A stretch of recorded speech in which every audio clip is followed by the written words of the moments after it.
Hello, everybody, and welcome to this week's 30 Minutes program. My guest today is investigator of the District Attorney General's Office of Obion and Weakley County, Robbie Hatler. He has been in law enforcement a number of years, and he has a very, very big heart of elder citizens here in this community. And I'm going to refer to you, if you will, Investigator Robbie. If you'll allow me a little bit of slack, we'll be on a first-name base today. Yes, sir, that's fine. This is a subject that has been ongoing for years. We're talking about elder abuse. What is that? Elder abuse can come in different many forms, and what it is the mistreatment, intentional mistreatment of a senior adult who is age 70 and or older, and they can be different things as far as like physical abuse, emotional abuse, sexual abuse, financial exploitation, and just overall neglect. A lot of times it's done by family members, care providers, and it's against the law. And we have numerous cases of it throughout the state of Tennessee. We have it right here in the 27th district. Every judicial district has to deal with it, and it's just getting more and more of a problem all the time. You investigate a lot of these issues that we're talking about, hurting people, and particularly people that may have some dementia or may have some issues that they can't get up and run around. And, you know, there's a lot of things that can't happen, but there are things that are happening behind the scenes. Yes. And that's what we're going to be talking about today. By the way, there's an event coming up. This is going to be taking place real soon, and it is going to be October 1st and 2nd at Discovery Park, America. It is the Northwest Tennessee Elder Justice Conference. You'll have about, 150 people there? We have, this will be our fourth year, and we've had on average about 200 people per year come. We've got it certified for law enforcement. It's going to be post-certified for law enforcement to get post credits. We're getting it certified for EMS, fire department personnel, attorneys, social workers, banking and financial employees. And so, it's really kind of grown over the last several years. You know, we started out, 4 years ago when we hatched this idea, I was in hopes that we could get 50 people to the table, and basically what we wanted to focus on was just, we kind of know what the problem is, but we want to try to figure out different techniques and ways of investigating and prosecuting people who mistreat our seniors. For a number of years, you worked with the Martin Police Department and other organizations and so forth. And yet you took a leap to be able to help other people with Colin Johnson, who is the Attorney General here for Obion and Weakley County. Tell me about that transition that you were. Yeah, I'll tell you, I think it was one of the best things that ever happened in my life. I had 28 years with the Martin Police Department, and Martin Police Department is and will always be my home. I go by Martin Police Department even now, almost on a weekly basis, and was just over there for a few minutes ago. And back a couple of years ago, General Johnson called me and asked me if I would come to work for him. And it's just been a godsend. I mean, he's General Johnson is a good person, and he cares about people, and he's very passionate about this particular topic here. He is very on point with it, and he wants people to do right. And he wants people, if they're mistreated, he wants to try to do what's right by them. How do you start in law enforcement, being an investigator, going out into the community and seeing things that you hoped you never get to see again? Well, yeah, you start out I started out in patrol, and then back in, I think it was in 2007, I moved over into CID, or the Criminal Investigation.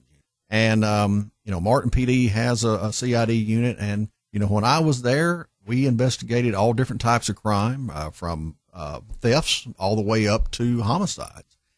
Martin PD was really good to me as far as getting me trained on how to investigate those types of crimes. And part of that was elder abuse. Elder abuse kind of came in. It was kind of strange how that all happened. We knew that there was elder abuse, but it wasn't reported 10 years ago, 15 years ago. It wasn't really reported that much. And we started getting documents and what are known as referrals from Adult Protective Services. And we really didn't know initially what they were. and what we should be doing with them. And so during my time with CID, I was working child abuse investigations. And so when these APS referrals started coming in, we started generating reports on them and started going out and checking on these alleged victims, just like we do with Child Protective Services with APS. And so when we started checking on them, that's when we started finding out that, there are people who are being physically abused by care providers, like you have an older person, and it doesn't have to necessarily be an elderly person. It can be also what is known in the state of Tennessee as a vulnerable adult. A vulnerable adult is a person who may be 18 years or older, who, for whatever reason, may be a mental health issue, a mental health disability, can't take care of themselves. And they can be also mistreated, and they're also covered by the Tennessee state law. And so we went out and started investigating not only elder abuse, but also other types of vulnerable adults. There are so many things that happen. And if you just joined us, ladies and gentlemen, our guest today used to be Lieutenant Investigator, now Robbie Hatler, and we're talking about elder abuse. And there are people and family members that will take or steal money. Yes. They will be in charge of the medicine and might over-medicate to the elder person. And then you have people that are not able to take care of themselves, but yet they're still in the home. And they have to have somebody. And somebody at that point is kind of in charge, and that person maybe doesn't know a whole lot, but they like to steal. And let's talk about this. Well, and it can come in several different ways. I mean, it can be is someone who is just a care provider, like a loved one who stays with this person or lives with this person. It could be somebody who may have had a power of attorney over this person, or a representative payee of their Social Security benefits. We run into that a lot, where people who are care providers are representative payees through the Social Security Administration concerning this person's monthly benefits. And so they take these benefits and they spend them for other things other than what this person needs, for their, daily life. People get on somebody's checkbook. Yes. And has a second signature, if you will. Yes. And they have $150,000, the elder person does, and that person now has in charge of the check. Yes. And can go out and buy anything they want to. That's true. And a lot of these state and federal benefits come on cards, electronic cards. And so they use those cards and they access the funds through purchases, and it may be regular retailers or whatever. And just like I was talking about with representative payee with the Social Security Administration, they're supposed to, in that contract, they're supposed to keep up with the expenditures of that person's benefits. They're supposed to keep a record, but they don't keep records because they're out here spending that money on other things that this person doesn't need or doesn't. Went out and bought a $500 television, and yes, that's a great example of that. I've seen it happen, or they buy other types of items at local stores that are online. They spend a lot of their money online. So these people that are the recipients of these benefits, they may know what's going on and they may not know what's going on. You see, and so and especially if they're a vulnerable adult. I mean, I could just sit here and we could talk for hours about how many people in the city of Martin, in Weakley County, especially just like with online scams. These online scams, those are super hard to prosecute because a lot of times the people that are responsible for those scams are out of state or out of the country. You've seen a lot of things. Mm-hmm. How do you go about finding out? I mean, who is it? Is it a snitch that you have in the family, or is it somebody that at church? We haven't seen, Mildred in the last 4 or 5 weeks. I'm a little bit concerned that Mildred is, she's at home, but we're not getting to talk to her because she's sleeping, and you have somebody in the house with him. Let's talk about that for a second, and also caregivers. Absolutely, you're exactly right. And most of the time we get these incidents reported to us through the Adult Protective Services.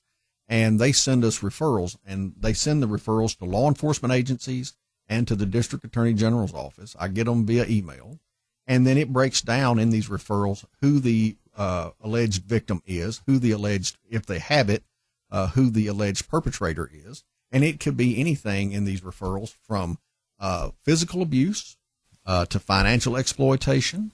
And again, this covers not only elderly people, but also people who are vulnerable adults who may have like a mental health disorder or some type of limitation which they cannot take care of themselves, or they need assistance with their daily activities. You brought up the subject of banking right at the beginning of our broadcast, yes. And one of those deals with people stealing money out of the bank. Yep.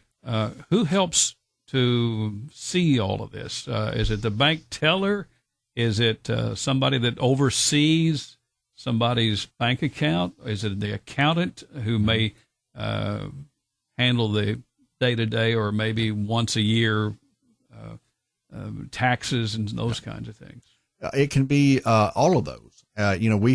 We've had tellers contact us and say, look, this person is making withdrawals on a regular basis for large sums of money. And this money can be withdrawn. They can be doing it electronically, but a lot of times they come up there to the teller office or to the teller window, and they withdraw several $1,000s worth of cash, and they will do whatever it is that whoever is getting them to do or wanting to do with that money. And a lot of times it's basically putting it in the mail and mailing it to an address. I mean, it's something as simple as that right there, or it could be done via electronic and via the internet. So, I mean, there's a vast number of ways that we can be, that we've had contact with financial institutions over the years who, they see something, and that's one thing we try to stress to people. If you see something, say something. And, if just like, for instance, if you have a person like you were talking about, hadn't seen them at church, if this person's been coming to church and then all of a sudden they stop coming to church, well, we need to find out why, because we don't know who that person is living with or who has moved in with them. That's what happens. Everything may be fine up to a point, and then sometimes somebody moves in and the whole dynamic, of everything changes. Yeah. And the thing that I want to jump on, and that is caregivers. Mm-hmm. I mean, somebody that comes and takes care of the house, yes, a couple of times a week, or maybe sleepovers, because that person needs to get up mm-hmm. and can't get up, needs help. But there are these people that, unfortunately, is based on what you've told me, that these people can pickpocket anywhere they want to. They can, and a lot of times that's one of the issues we have with prosecution is a lot of times the people that are mistreating these folks is a loved one. So it may be we may have an elderly person whose daughter is living in the home with them. Her and her boyfriend may be living in the home with them, and they're taking their money and they're using it to buy drugs. We run across that all the time. And a lot of people don't even know that the daughter or the boyfriend may even be in the home. And so you have to kind of investigate and find out what we're dealing with. But what we want you to do is to report it. If you see something or suspect something. Well, who do you call? You call the doctor's office? You call the police chief? You can call Adult Protective Services, and I've got their phone number, and you can contact them via telephone or online through email. You can contact the District Attorney General's office in Union City or Dresden, or you can contact the Weakley County Sheriff's Department, Obion County, or any city police department. If you have concerns about somebody being mistreated or financially exploited, whether they're an elderly adult or a vulnerable adult, you can call and report it. Is that a 911 number call? Is that one that you would say? I would say, if it's an emergency, by all means, certainly call 911. But if it's something that you just suspect, then you can just call the regular business number. That would be my suggestion. The thing that people, they think that they are they earned it because I stayed with my grandmother, you know, and she wanted me to have that. She would want me to have that money, $300 this week. Right. And that in itself is stealing, is it not? It is, and that's what I was talking about a while ago about having issues sometimes prosecuting these cases. Is you have the victim who it is their loved one, it is their daughter, or it is their grandson that's doing it, and they just want it to stop, but they don't want them necessarily criminally punished, and so sometimes they're hesitant about wanting to get involved in the prosecution process. Then what do you do? Well, we try to talk to them and try to encourage them to do so, and that's one of the main things that we do. And then we also try to go and interview the person. We try to go out and get evidence to substantiate the allegation, and then we're going to conduct an interview with this person and find out exactly what they've been doing with this victim's money. A year ago, we sat down here and talked about this, about how many calls or how many cases that you have investigated or have ongoing investigating. I'm looking at 50. I'm looking at 100. Are we looking at 5? Or? Well, I'll tell you this: across the state, in the last 10 years, there's been an increase straight across the board in elder abuse allegations. Depending on what the allegation is, up to 87%. So if it tells you, what kind of problem we're dealing with here, the increase is anywhere from 52 to 87% straight across the board. So, and I can tell you how many that we used to work at Martin, or when I was at Martin, it wasn't uncommon at all for us to get 3 or 4 of them a month, and that was just the one. And the other issue is elder abuse and financial exploitation of senior adults and vulnerable adults is underreported. The last time I checked, it was about 1 in 14 cases actually get reported. That was and I've always, that percentage has always really been, you think about it, 1 out of 14 times. You talked about elder, men or women, who is more vulnerable?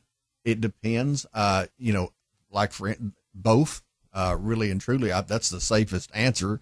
I can tell you that, like, for instance, one of the things that's going on right now, is what we call romance scams. We've got senior adults. Wait a minute. Yeah, romance what? Romance scams. All right, what's that? Well, for example, you have our older population, has become more accustomed to getting on the internet, and they have contact with people online, and they start having email chats with people posing as one thing, when in point of fact, the person they're talking to is completely not what they're representing themselves to be. And I have seen incidents where these people get involved in a romantic relationship via the internet with these individuals. And it takes weeks, days and weeks for this to evolve, but eventually they will hit them up for money. And it's what's pitiful about this is that these poor people that are giving this money away sincerely believe that the person that they're talking to via chat and via the internet is in fact who they say they are, and they're not. They're getting them to give them large sums of cash. May not be the right question. Okay. Have you gone undercover and maybe had that verbal conversation with the person that's trying to steal the money from the elder? Well, I'm just curious. Yeah, there have been other agencies like the FBI and the TBI. They try to combat some of those issues, but it is a huge problem. I can give you incidents in this county where a lady gave away $20,000, put it in the mailbox and mailed it off, $20,000, to a person who told her that they were over in the Ukraine, working for the military as a contractor, and that they were needing money. And this person, and once they got done in the Ukraine, they were going to come to Martin, Tennessee and be with this person. And they believe it, and they sent them cash. A lot of times, these people, you know, I had to get an FBI agent. This woman was so convinced that this guy was who he said he was. I had to get an FBI agent to come up from Jackson to not only wipe her computer, to get all that off of her computer, but to sit down and explain to her that these people that take this money a lot of times are out of the country and are sponsors of terrorism. And she could not believe it. She was convinced. There was another lady not too many years ago who gave away $15,000 through Bitcoin, and went and took money and converted it into Bitcoin and sent it to the person that they were having an online romantic relationship. You're not getting that money back. No, you are not. And luckily, and the lady who sent the $20,000, that actually got flagged. Post office through UPS, and they flagged it, and they caught it at the Henry County UPS office, and they opened it, looked at the address, and I was able to we went up there, got the money, and gave it back to her. So, I mean, we were able to stop that, but I mean, that's just a small percentage of what's actually going on. If you've just joined us, we're talking about elder abuse. There's a conference that's going to be taking place October 1st and 2nd. It'll be at the Discovery Park America, and it's all about trying to make sure that the people that can be and tell me if I'm wrong, but you've got people that are coming to this conference that are really, you're on the front line trying to make sure that they know what to look for. More importantly, to help people to know when they come to the bank, questions, and teach these people, letting them know that, hey, this doesn't look right. I don't know how else to say it. Yeah, well, you're exactly right. And the thing about it is, this is a team effort. It takes not only law enforcement and the District Attorney General's office, but it also takes, agencies like Adult Protective Services. It takes agencies like, one agency that helps us and who's a godsend is CREVA. It's through the Northwest AAAD over here in Martin, and CREVA stands for the Collaborative Response for Elder and Vulnerable Adult Abuse. And what this organization does is they give assistance to people who have been the victims of elder abuse, vulnerable adult abuse, financial exploitation. And, just like, for instance, if you have somebody who's been financially exploited by, say, a care provider, if we can get them prosecuted, then CREVA can come in and and hook them up with what is known as the guardianship program, which basically takes their finances and they pay their bills for them. And there's a check and balance in there where, the person still has their money, but the guardianship program takes care of helping them pay their expenses. Okay, help me. Who's on the front line? We already talked about bankers. Yes. Doctors? Absolutely. Yeah. Who else? Churches? Churches, law enforcement, APS, firefighters, EMS. I mean, when anybody that can especially anybody that can have access going into this person's home, if fire EMS goes in there and if fire EMS goes into a home and they see something that doesn't look quite right, if this elderly person has 4 or 5 people living in the house, and it's a daughter and a boyfriend and it all this kind of stuff, if they suspect something, they can report it too. So you have some good outcomes that you can share with us about the $20,000. That's a pretty good one. We had a good outcome on one. We had a vulnerable adult not too long ago. This in a lot of these cases takes time. That's the sad thing sometimes is it takes time to get to where you need to be. This particular case went on for about 20 months, but eventually, by the time we got, the evaluations done, by the time we got her, she was brought into this area from another part of the state. She was financially exploited by her care provider, okay, who was a friend of her relatives.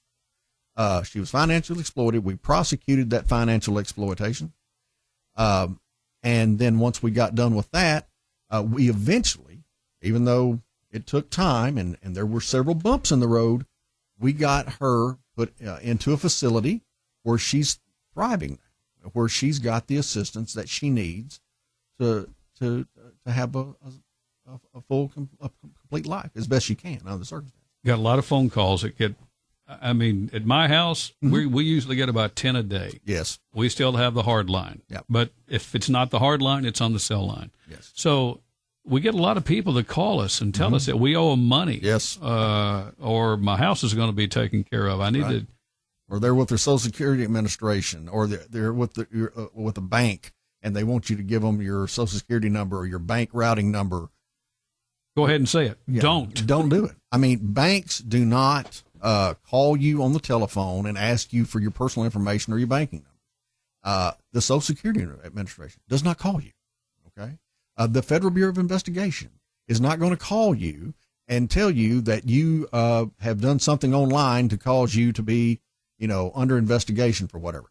That is not. The District Attorney General's office is not going to call you and tell you that you're in trouble, and you need to send money. That's just, and none of your law enforcement is going to do that either. And so, if you think that it is a suspicious, if it's a suspicious, don't just hang up the phone. And you're not going to get in trouble. Your driver's license is not going to be suspended about some kind of speeding ticket.